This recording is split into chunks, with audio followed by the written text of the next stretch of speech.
Oke, beberapa hari yang lalu, gue udah sempat membuat review mengenai animasi baru Disney Plus, yaitu Star Wars Vision. Dari video tersebut, gue menemukan banyak sekali tanggapan yang berbeda mengenai serial ini. Ada yang menganggap bagus, ada yang mengecewakan, dan ada juga yang biasa aja. Dan ada juga yang meminta gue untuk membuat alur cerita dari serial ini. Well, mengingat serial ini berbasis anthology, maka dari itu gue bakal membahas cerita di setiap episode dalam serial Star Wars Vision. Jadi mungkin cukup basa-basinya, kita langsung masuk aja ke alur cerita dalam 3, 2, 1.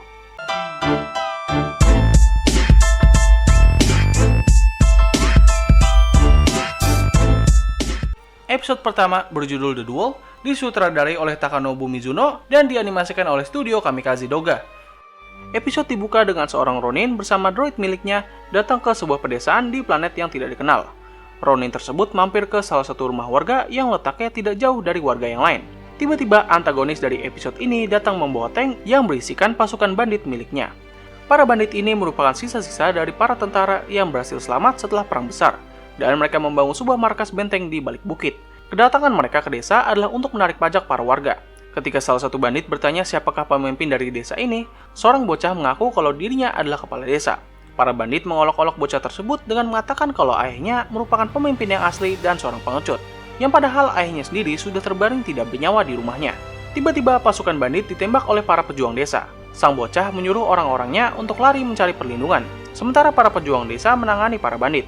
Menyadari kalau pasukannya sudah banyak yang tumbang, sang pemimpin bandit keluar dari tank untuk turun tangan dengan lightsaber modifikasinya. Ketika salah satu tembakan hampir mengenai sang Ronin, tetapi malah membuat droidnya menjadi rusak, ia meminta sang tuan rumah untuk memperbaiki droid miliknya. Sementara sang Ronin turun tangan untuk menghadapi sang pemimpin bandit. Pada saat para pejuang desa terpukul mundur, sang Ronin datang untuk berhadapan dengan sang pemimpin bandit. Ketika sang bandit akan menebasnya, sang Ronin bisa menahan lightsaber tersebut, yang membuat sang bandit berpikir kalau dia adalah seorang Jedi. Tapi alangkah terkejut ya ketika sang Ronin mengeluarkan lightsaber merah miliknya. Hal ini mengindikasikan kalau sang Ronin adalah seorang Sith. Pemimpin bandit melepaskan jubah miliknya, dan pertarungan mereka menjadi semakin sengit. Begitu pula dengan para pejuang desa yang berhadapan dengan pasukan bandit. Singkatnya, pertarungan mereka berujung di atas sungai, sementara para bandit berhasil mengepung warga desa. Pemimpin bandit meminta sang Ronin untuk menyerah atau warga desa akan dibantai. Tapi tidak lama kemudian, sang droid mulai aktif dan segera terbang menuju desa. Ia pun menembakkan misil kecil yang mengarah ke seluruh para bandit dan juga pemimpin mereka. Tetapi sang bandit berhasil menjatuhkan sang Ronin dari air terjun. Ketika ia melihat lightsaber milik sang Ronin di balik air terjun, ia langsung segera menebasnya. Tapi sayangnya itu merupakan sebuah jebakan, dan sang Ronin langsung menusuk bandit tersebut dari belakang.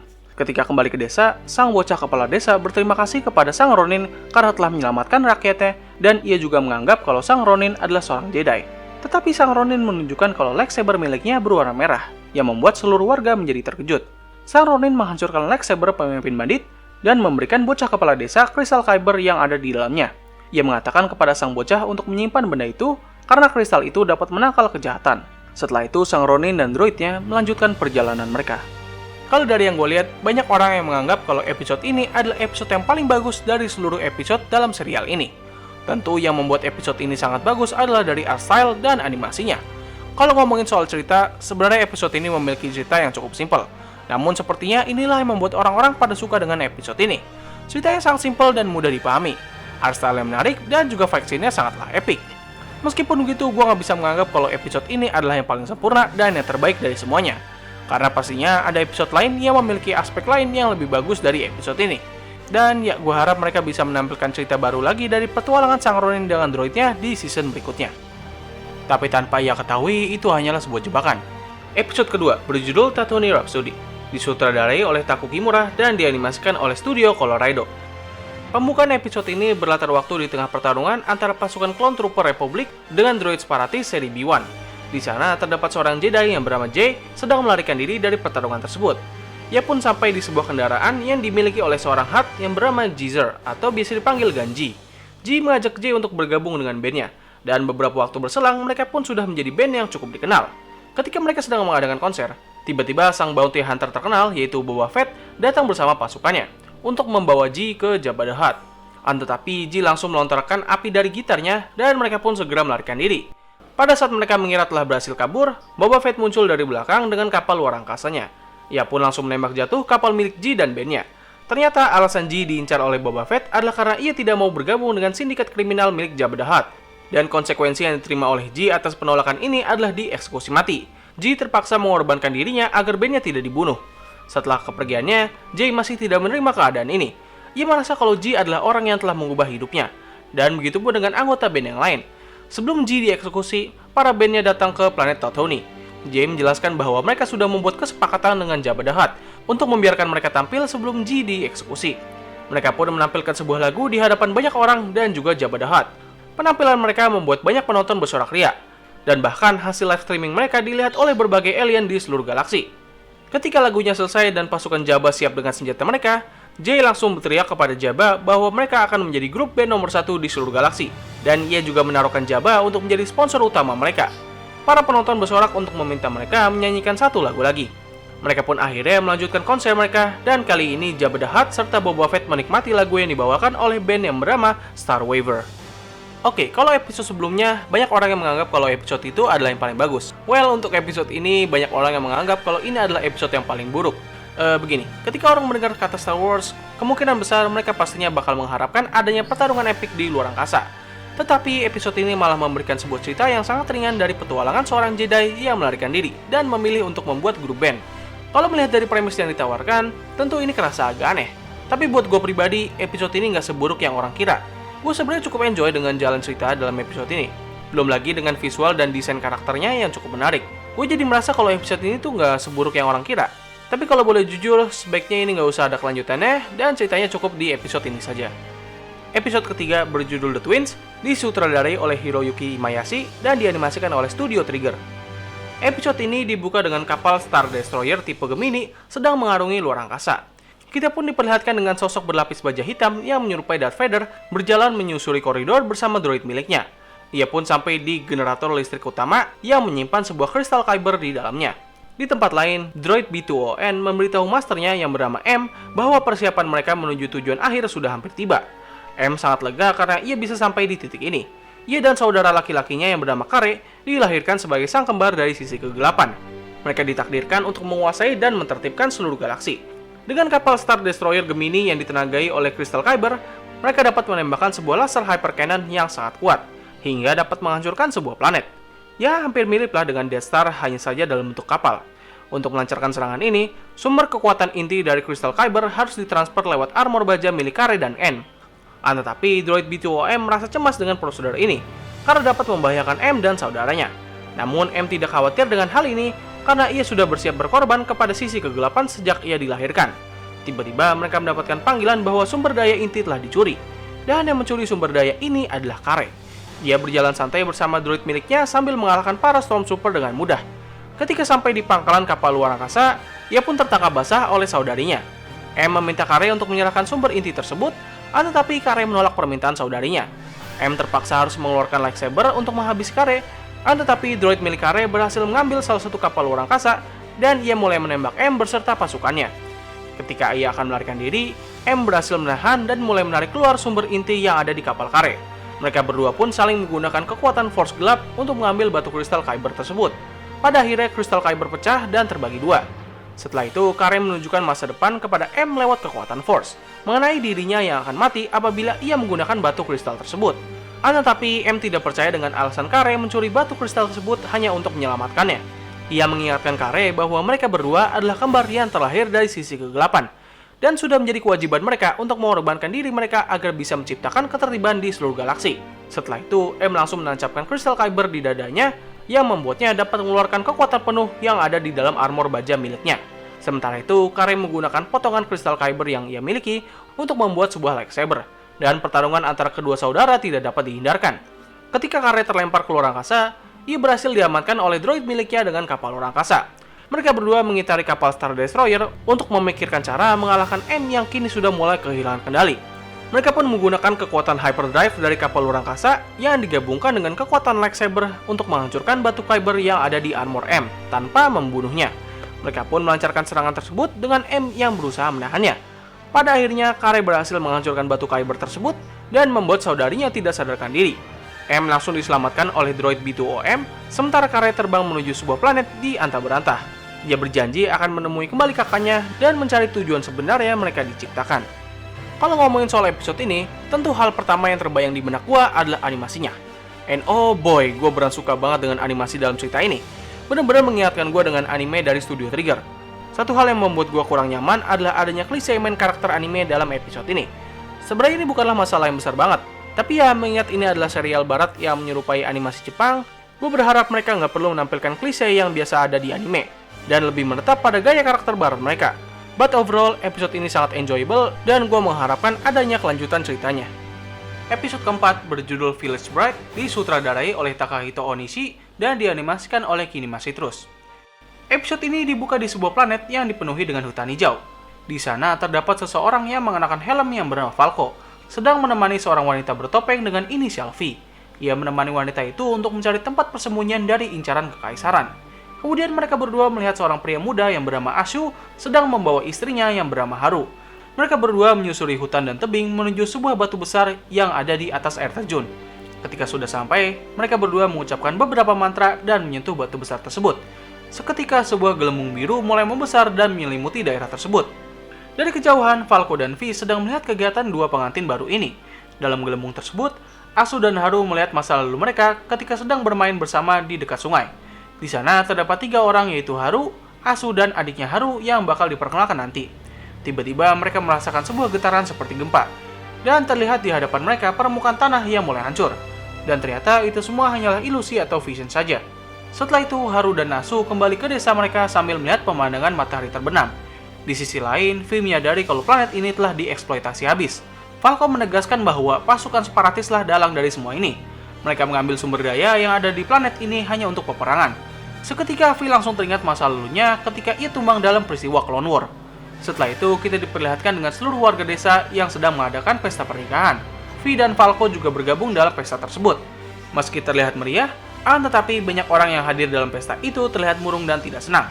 Beberapa dari mereka juga mendumel kalau pesta ini tidak seharusnya ada. Hal ini dikarenakan Haru akan dijadikan jaminan dari para penjara. Salah satu warga desa menjelaskan kepada Falco dan V kalau ini semua berasal dari para kaum separatis yang meninggalkan droid tempur mereka. Awalnya pasukan droid tersebut hanya ditinggalkan di planet ini. Namun ada beberapa penjara yang berhasil menghidupkan pasukan droid tersebut. Mereka menggunakan pasukan droid itu untuk mempermudah penjarahan sumber daya yang ada di planet ini. Tidak hanya itu saja, mereka juga meminta jaminan dengan membawa sang kepala desa. Tetapi cucunya Haru malah menukarkan posisinya, dan para penjara itu akan mengambilnya di esok hari. Di tengah pesta, saudarinya Haru yang bernama Saku memprotes tindakan ini. Ia mengatakan kepada Haru kalau ia tidak seharusnya memikul beban ini. Ia mengatakan bahwa beberapa pemuda desa siap untuk bertarung melawan para pasukan penjara. Ia dan beberapa pemuda desa meninggalkan pesta tersebut. Setelah pesta selesai, Haru sempat mendatangi V yang sedang melatih kekuatannya. Di sana ia mengutarakan keputusannya di depan V dan menganggap kalau pilihannya dapat melindungi desa. Ia pun pergi meninggalkan V bersama pengantin prianya menuju gubuk mereka. Di sini mereka cuma ngobrol-ngobrol saja dan gak ada kegiatan malam pertama. Tapi entahlah, mungkin mereka melakukannya tapi kita nggak ditunjukin. Keesokan harinya, V memotong kunciran rambutnya dan sekaligus melepas topengnya. Para penjara sampai di dekat desa bersama droid perang mereka. Haru menghampiri sang pemimpin penjara yang bernama Izuma untuk menegaskan kalau dirinya adalah jaminan yang mereka inginkan. Tapi tiba-tiba Izuma mengungkapkan bahwa droid miliknya telah menangkap Saku dan pengikutnya. Dia pun memutuskan untuk mengeksekusi Saku untuk dijadikan pelajaran kepada para penduduk desa agar tidak melawan balik. Ketika salah satu droid akan menembak, laser tembakannya tiba-tiba berhenti di udara. Dan itu semua adalah ulah dari V yang menghentikan laser itu menggunakan kekuatan Force. Ketika para penjara akan membalas serangan, tiba-tiba Falco menembak beberapa droid menggunakan snipernya. Ia pun melemparkan helm miliknya yang mengakibatkan ledakan di kapal milik Izuma dan sekaligus mematikan para droid perangnya. Di saat keadaan sudah mendesak, Izuma menodongkan pistolnya kepada Haru. Namun V menggunakan kekuatan Force-nya untuk menebas Izuma tanpa melukai Haru. Dan setelah itu, para warga desa berterima kasih kepada V, sementara dirinya pergi menuju luar angkasa meninggalkan Falco yang kini tinggal di planet tersebut. Untuk episode ini, hal yang membuat gue sangat takjub adalah musikal score-nya. Gila, bener-bener adem banget sumpah pas gue dengerin musiknya. Hal lain yang membuat episode ini cukup menonjol adalah dari pacing cerita yang dibawa. Semuanya tersusun rapi dan gak terburu-buru. Ya, meskipun pertarungan akhirnya terasa kayak kurang greget aja gitu. Tapi secara keseluruhan, gue cukup suka dengan jalan ceritanya. Kekurangan yang gue rasakan dalam episode ini adalah gue harus menontonnya berulang kali agar bisa mendapatkan background masalah dari setiap karakternya. Menurut gue, episode ini kurang begitu bagus dalam menyampaikan backstory karakternya. Tapi entahlah apa itu cuma gue doang atau kalian juga mengalami hal yang sama. Tapi sama seperti episode kedua, menurut gue mereka harusnya nggak perlu melanjutkan cerita ini. Karena rasanya ending dari episode ini udah cukup bagus. Gue nggak begitu mengharapkan adanya cerita kelanjutan dari V ataupun para warga desa. Episode kelima berjudul The Nine Jedi, disutradarai oleh Kenji Kamiyana dan dianimasikan oleh Production IG. Latar waktu dalam episode ini kurang begitu pasti kapan, tapi yang jelas dalam timeline ini, senjata lightsaber telah dianggap sebagai senjata yang kuno dan keberadaannya sudah mulai langka di seluruh galaksi. Tetapi ada seorang Jedi yang bernama Margrave Juro, yaitu penguasa planet High Island, mulai menambang kristal kyber di wilayahnya dengan tujuan untuk membuat kembali senjata khas milik Jedi, yaitu lightsaber. Tetapi di sisi lain, kekuatan gelap kini bersatu untuk memburu para Jedi dan sekaligus menaklukkan galaksi. Di sebuah kuil luar angkasa yang berada di atas planet High Island, terdapat beberapa orang yang berasal dari berbagai tempat berkumpul setelah mereka mendapat transmisi untuk meminta mereka datang ke tempat tersebut. Dan dari salah satu orang yang dipanggil ini adalah seorang pemuda yang bernama Ethan. Ethan dan yang lainnya mendapatkan pesan hologram dari Margrave Juro.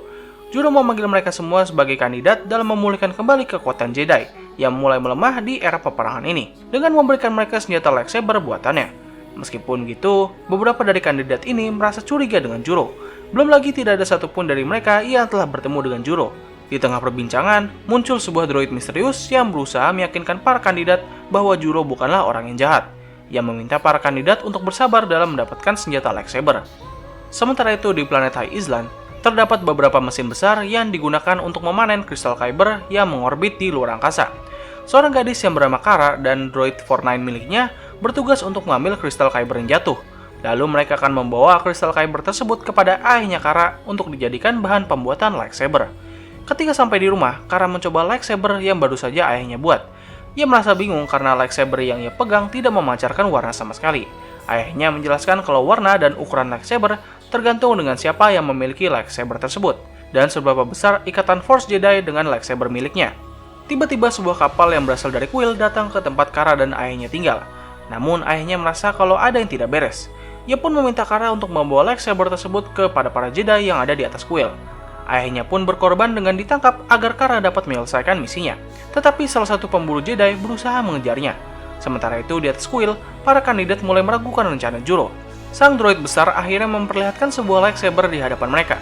Ethan dengan semangat mencoba mengaktifkan lightsaber tersebut dan mengeluarkan warna biru dari lightsaber itu, yang mana ini menandakan kalau dia adalah seorang Jedi. Di tempat lain, Kara berusaha melepaskan kejaran dari sang pemburu Jedi. Ia pun berhasil dan sampai di pelabuhan kapal luar angkasa. Singkatnya, ia pun sampai di kuil udara dan langsung menyerahkan lightsaber yang ia bawa kepada para kandidat. Awalnya semua berjalan dengan lancar, tapi tiba-tiba seluruh kandidat selain Ethan menunjukkan lightsaber mereka yang berwarna merah, yang menandakan kalau mereka semua berasal dari sisi kegelapan. Sang droid besar segera turun dan mengungkapkan kalau dirinya adalah Margrave Juro yang sedang memata-matai mereka semua selama ini. Para kandidat atau sekarang kita sebut sebagai murid kegelapan berusaha menghentikan rencana Juro dalam mengembalikan era Jedi. Untungnya Juro bukanlah Jedi yang ecek-ecek. Ia dapat dengan mudah menebas salah satu murid kegelapan dan ia langsung berhadapan dengan dua orang sekaligus. Sementara Ethan dan Kara, maksud gua Kara sendiri harus berhadapan dengan sisa murid kegelapan. Karena di sini Ethan gak begitu berperan banyak, jadi ya gua nggak sebutin. Singkatnya, Juro berhasil menebas para murid kegelapan satu persatu. Dengan bantuan dari Kara, ia pun berhasil membunuh murid kegelapan terakhir. Ia juga menyadarkan salah satu kandidat yang bernama Homen yang hampir terbawa oleh sisi kegelapan. Setelah itu, Juro meminta maaf karena telah membuat ayahnya Kara dibawa oleh para pasukan Sith. Ia baru menyadari kalau para kandidat yang ia panggil telah dibunuh oleh para murid kegelapan. Maka dari itu, ia pun menyamar untuk melihat siapa saja yang merupakan pasukan Sith. Juro berjanji kepada Kara untuk menyelamatkan ayahnya, dan ia mengajaknya untuk memulihkan kembali era Jedi, serta menjadikan dirinya sebagai Jedi ke-9. Mereka berempat pergi mengarungi galaksi untuk mencari sisa Jedi yang masih selamat. Dari semua episode yang ada, kayaknya ini merupakan episode dengan durasi terpanjang. Dan gue juga merasakan kalau ceritanya terasa cukup lama ketimbang yang lainnya. Meskipun begitu, gue gak merasa bosan sama sekali dengan episode ini. Malah menurut gue, ini adalah episode yang membuat gue terpaku dengan ceritanya. Tentu yang membuat episode ini bersinar adalah dari plot twistnya. Buat gue, plot twistnya tersusun dengan cukup bagus. Yang membuat plot twistnya berhasil, menurut gue, adalah ketika Juro memberikan lightsaber kepada para kandidat di mana mereka nggak ragu-ragu untuk memegang benda itu. Karena kalau andaikan salah satu dari mereka menyalakannya, maka penyamaran mereka bakal terungkap. Dan di awal cerita kita udah dikasih petunjuk bahwa bakal ada sang impostor dalam grup tersebut. Belum lagi penyamaran Juro yang kayak mirip Darth Vader ataupun berbagai Lord Sith lainnya membuat kita lebih waspada kepadanya. Dan juga peralihan karakter utama dari Ethan ke Kara merupakan keputusan yang cukup bagus. Karena jujur aja, Ethan kurang begitu menarik di sini. Dia tuh kayak bocah polos yang baru aja dipanggil sama gurunya buat mengikuti lomba untuk mewakili sekolahnya. Dia tuh kayak jadi bingung aja gitu, kok tiba-tiba gue dipanggil gitu. Dan untuk Kara sendiri, gue sangat suka dengan desain dan karakternya. Mungkin hal yang gue agak aneh adalah dari karakter ini, yang entah gue bingung peran dia tuh apa di sini. Jadi dia tuh kayak berusaha menyamar di para kandidat, cuman dia nggak kuat sama aura kegelapan yang dibawa oleh para kandidat lain. Tapi ya entahlah, overall episode ini sangat bagus, dan gue sangat menantikan petualangan mereka kembali. Terutama Margrave Juro, yang menurut gue tuh badass banget sih sumpah. Dan Kara juga sih, udah cute, badass lagi. Episode 6 berjudul The Obi-Wan, disutradarai oleh Abel Gongora dan dianimasikan oleh Cinema Citrus. Episode ini bercerita tentang seorang ilmuwan yang bernama Profesor Mitaka yang baru saja membuat droid dengan kode nama The Obi-Wan. The Obi-Wan tinggal bersama Profesor dan beberapa robot kecil ciptaannya. Hal ini dikarenakan sang Profesor sudah kehilangan kedua tangannya. Maka dari itu, ia memerlukan bantuan dari para robot kecil untuk menyelesaikan ciptaannya. Profesor Mikata berencana untuk menghidupkan kembali planet yang sedang mereka singgahi. Tetapi The Obi-Wan memiliki sebuah impian untuk menjadi seorang Jedi dan pergi menjelajah galaksi. Sang Profesor terus meyakinkan The Obi-Wan bahwa di luar sana penuh dengan bahaya dan kejahatan. Namun hal ini tidak pernah menghentikan semangat The Obi-Wan dalam menjadi seorang Jedi. Sang Profesor akhirnya memberitahu The Obi-Wan bahwa terdapat kristal kyber di planet yang mereka singgahi. Kristal tersebut merupakan bahan utama dari pembentukan lightsaber, yang merupakan simbol dari seorang Jedi. Ia pun membiarkan The Obi-Wan mencari kristal kyber di planet tersebut. Namun The Obi-Wan tidak kunjung menemukan benda yang ia cari. Hingga akhirnya ia mencoba turun ke dalam basement yang pernah dilarang oleh Profesor untuk tidak pernah ke sana. Dan ternyata ia menemukan sebuah kapal luar angkasa. The Obi-Wan mencoba mengaktifkan kapal tersebut, yang mana hal ini membuat dirinya diketahui oleh seorang Sith. Sang Profesor yang mengetahui tindakan The Obi-Wan menjadi sangat marah kepadanya. Dan ia pun langsung menunjukkan kalau dirinya adalah seorang Jedi. Meski Profesor sudah tidak memiliki lengan, tetapi ia masih bisa menggunakan kekuatan Force selama ini. Ia pun menyadari kalau ada seorang Sith yang sedang mendekatinya. Maka dari itu, sang Profesor membuat tempat persembunyian untuk The Obi-Wan. Dengan perasaan sedih, sang Profesor meminta The Obi-Wan bersembunyi sambil memegang tongkat lightsaber yang tidak berisi, sementara dirinya akan berhadapan dengan musuh yang sedang datang. Beberapa waktu berselang, The Obi-Wan keluar dari tempat persembunyiannya dan ia menemukan kalau Profesor telah tiada, serta semua fasilitas dan robot kecil ciptaannya telah dihancurkan. The Obi-Wan bersama robot CO3 yang selalu menemaninya berusaha memperbaiki fasilitas penelitian Profesor dan juga menyelesaikan tujuannya dalam menghidupkan ekosistem di planet ini. Beberapa minggu berselang, ia pun berhasil menyelesaikan tujuan sang Profesor dengan ditandai oleh turunnya hujan dan tumbuhnya tanaman kecil yang ada di makam Profesor. The Obi-Wan mendengar suara sang Profesor yang memintanya untuk menggunakan kekuatan Force. Dan entah dari mana, ia tiba-tiba mengeluarkan kristal kyber dari dalam tubuhnya. Dan ia langsung membuat lightsaber miliknya sendiri. Tapi tiba-tiba kapal luar angkasa yang dibawa oleh seorang Sith yang telah membunuh Profesor datang menghampiri The Obi-Wan. Mereka berdua terlibat pertarungan yang sangat sengit. Setelah The Obi-Wan mendapatkan panggilan dari Profesor lewat kekuatan Force, ia dapat mengimbangi kemampuan musuhnya, dan dengan bantuan dari beberapa robot kecil, ia pun berubah menjadi Astro Boy dan berhasil mengalahkan musuhnya. Selepas pertarungan itu, planet yang ia singgahi kini sudah kembali hijau. The Obi-Wan bersama CO3 berencana untuk mewarisi impian sang Profesor, yaitu pergi mengarungi galaksi untuk membantu planet-planet yang memerlukan bantuan mereka.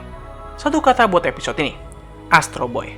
Seriusan, entah gue doang, tapi gue benar ngerasa kalau episode ini tuh memiliki vibe yang sama dengan Astro Boy.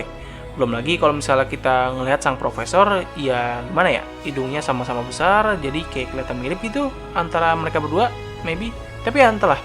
Episode ini awalnya gue kira bakal jadi episode yang santai dan penuh dengan momen sweet. Tetapi di pertengahan episode, semua berubah 180 derajat. Terutama setelah kematian sang Profesor yang menurut gue agak cukup dark.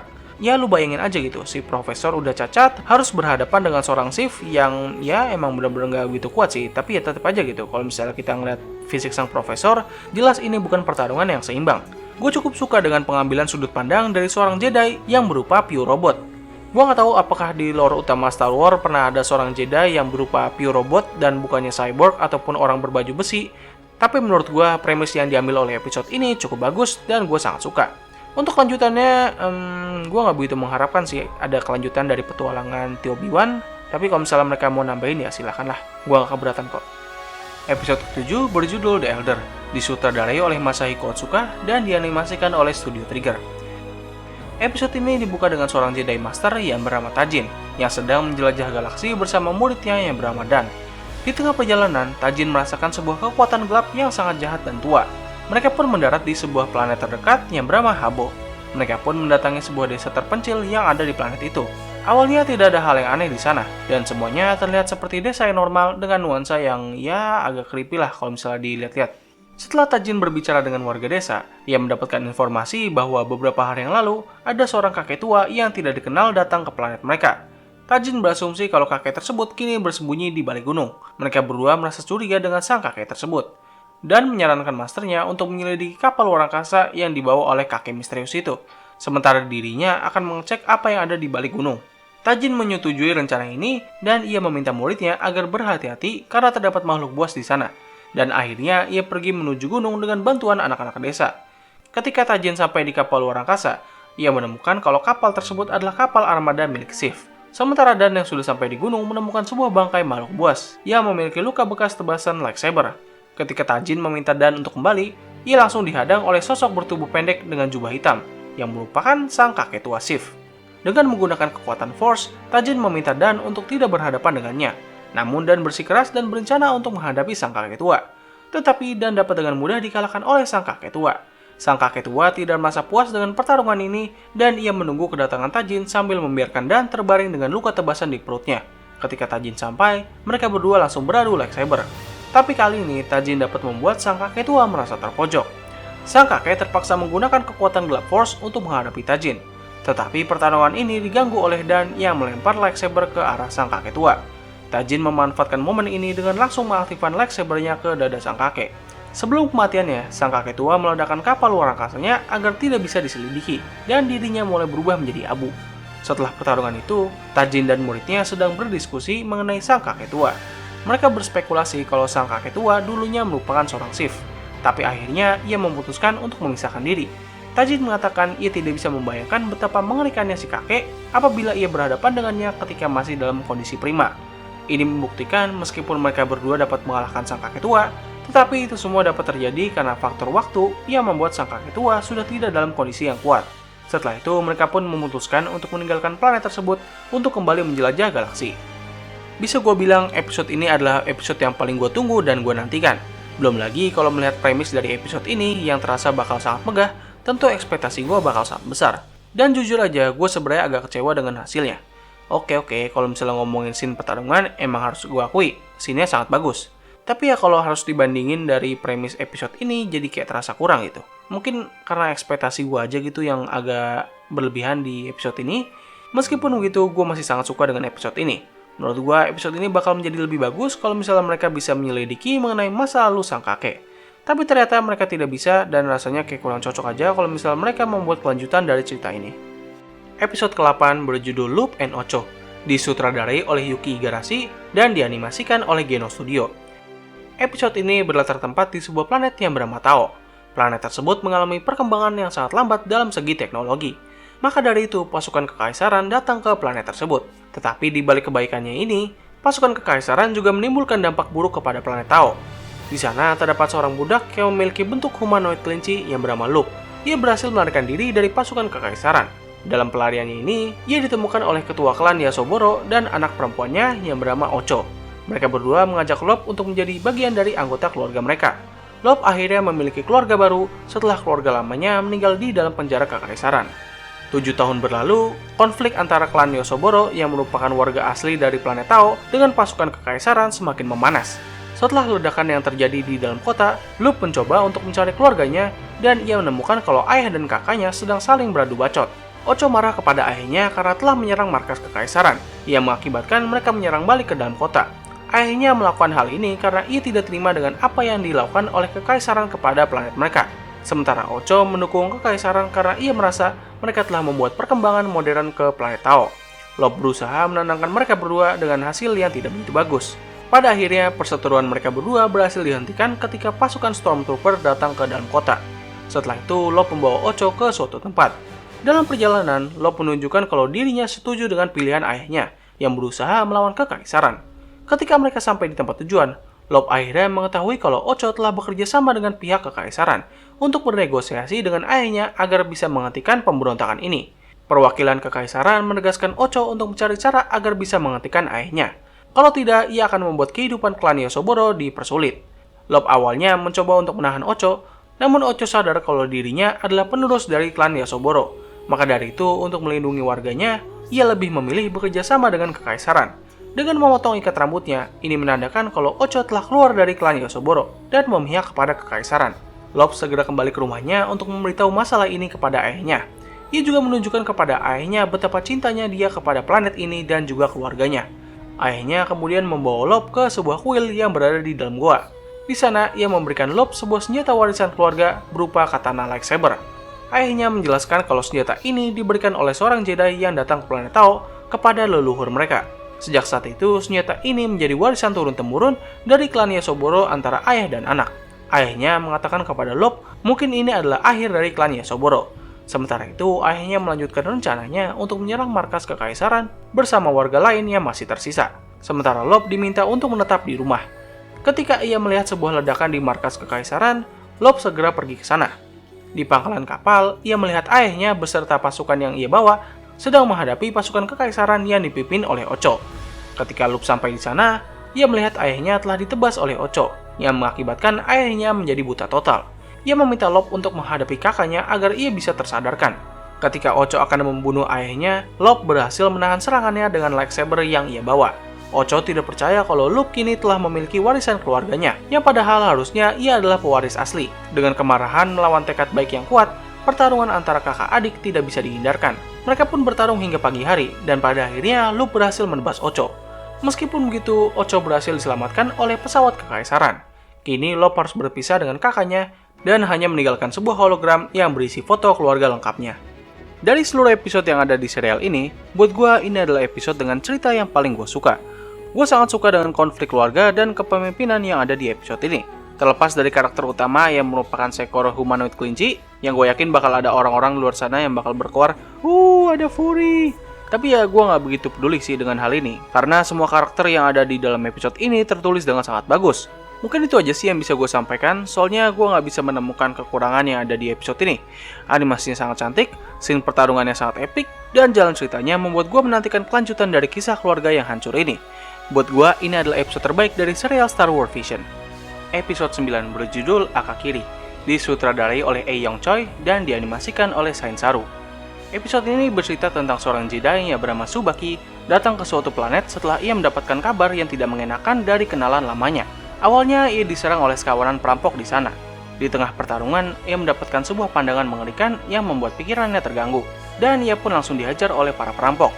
Untungnya bala bantuan datang dan Tsubaki langsung tidak sadarkan diri.